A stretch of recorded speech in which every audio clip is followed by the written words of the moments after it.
Sometimes you find that your mind has become a very busy place. At night, when you try to go to sleep, there are thoughts running around and you're trying to sleep, but just the mind just doesn't calm down.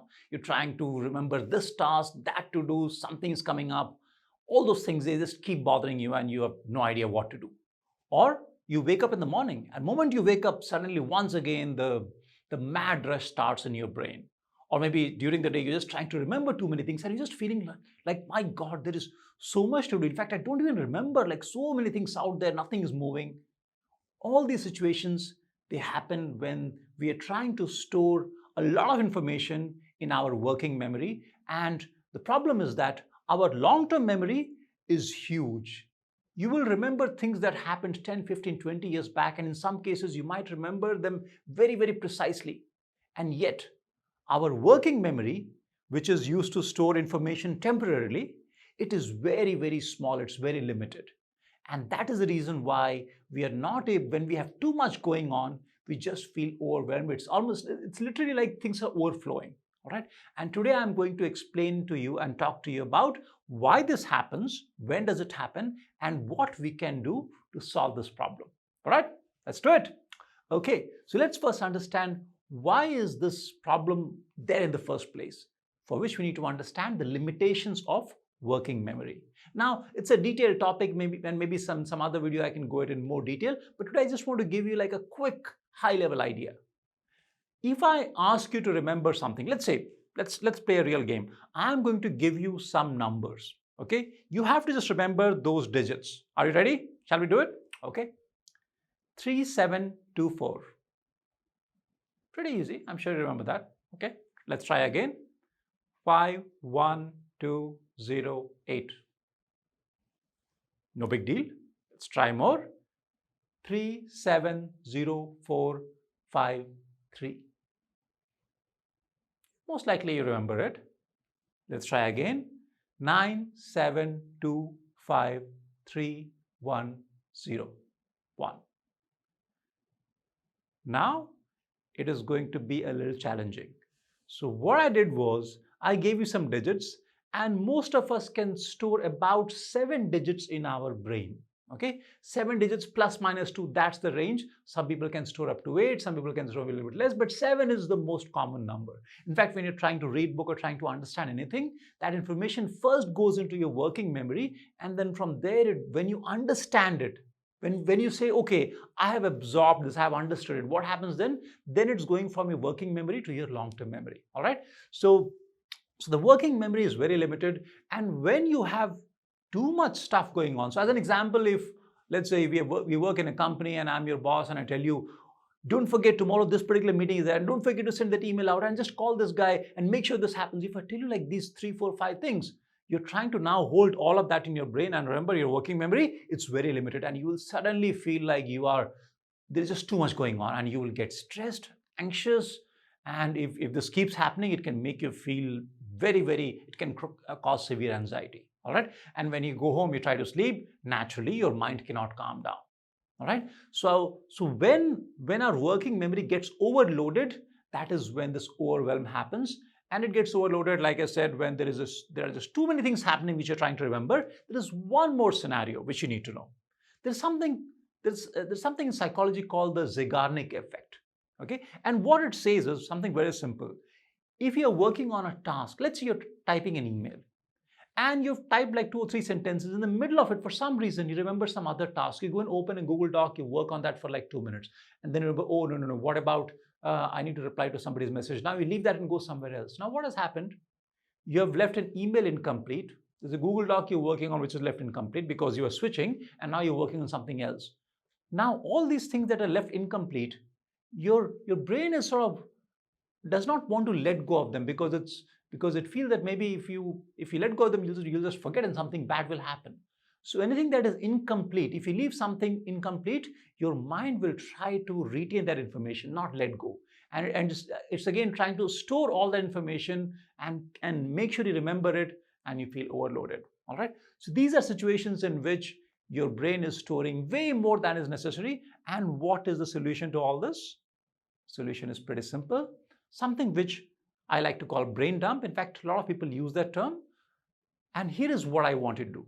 Anytime you're feeling overwhelmed, or you feel like there is too much going on, or you're trying to go to sleep and your mind is not calming down, do the following. Take a piece of paper, maybe a diary and a pen, sit down and just write down all the things that are swirling in your head.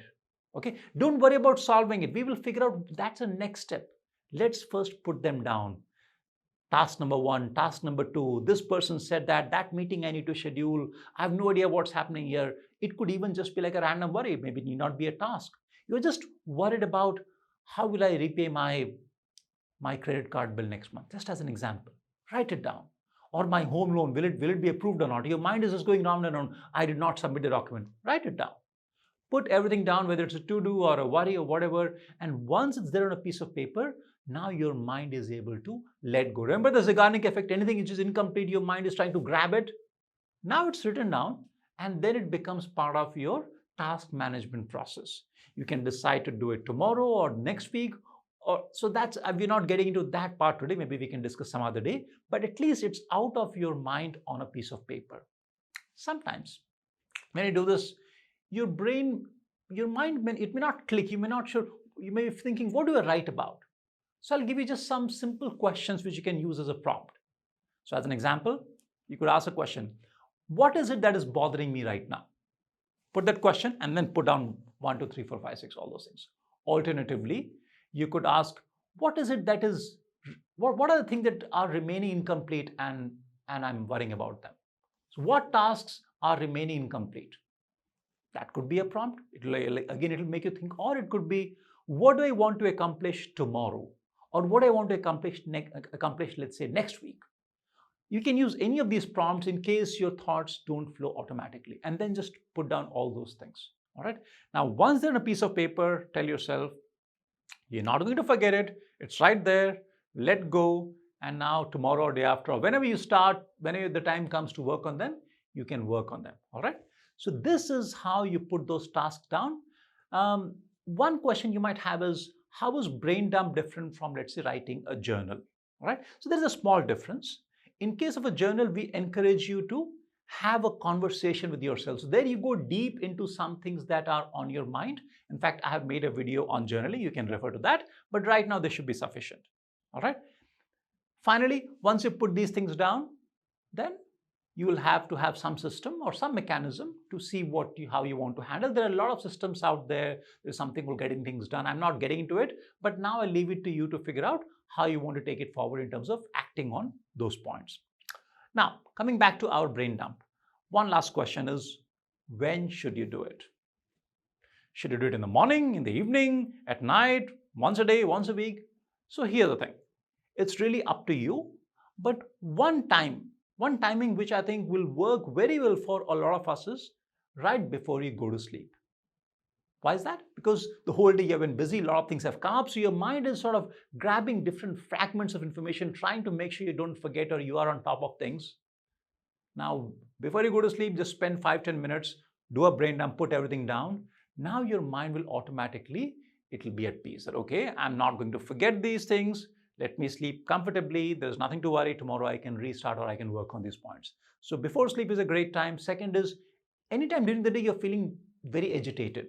All right. In fact, journaling also works very well. So you're feeling very agitated, like there's just too much going on. I have no idea. Oh my God, what do I do? Open a diary or open a notebook, write things down. Okay. So one can be at night before you sleep as needed. Some people might want to do it in the morning as well as a part of sort of organizing exercise before you start the day. That's also possible. Up to you. The answer is actually pretty straightforward. If you're not sure, you don't have to debate it. Just try it out. Do for a couple of days at night. Do for a couple of days in the morning. See what works best for you. Go ahead with that. As simple as that. All right. So finally, before I close, here's what I want to tell you. All these things I told you, these are ideas. All right. But the value of ideas is nothing unless we act upon it. So what I want to ask you is, today or tomorrow, as soon as possible, take out your diary, take your pen, and actually implement it. Do it a couple of times, and then you will know how it's working for you and whether you should do it regularly or not. And if possible, make it a regular daily habit. I'm sure it'll help you manage things so much better. All right. Thanks very much for watching. Hope you found it useful. Thank you. Bye-bye.